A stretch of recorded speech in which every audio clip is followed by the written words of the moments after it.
Hány éves vagy, Józsi? 20. Jó, ha 10 évvel ezelőtt születtél volna, hány éves lennél?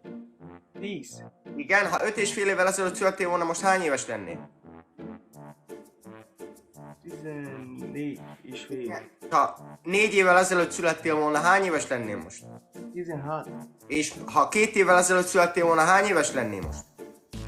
18. És ha múlt éven születtél volna meg, akkor most hány éves lennél?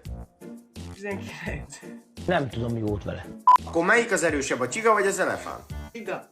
Ha Józsi 13 éves, Pityu pedig 3-szor annyi idős, akkor hány éves a Pityu? 36.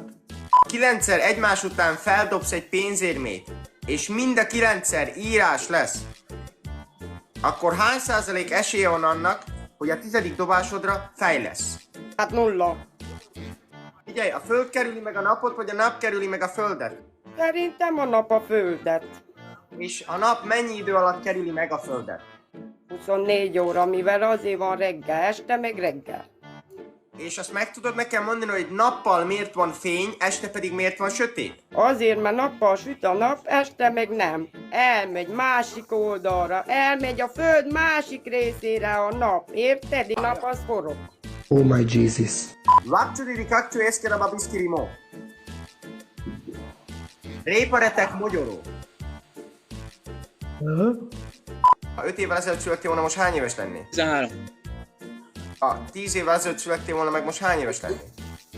24. Happy birthday to you! Mi kerül meg mit? A föld a napot, vagy a nap a földet, és ez mennyi időt vesz igénybe? Föld forog, de a nap kerül meg, nem?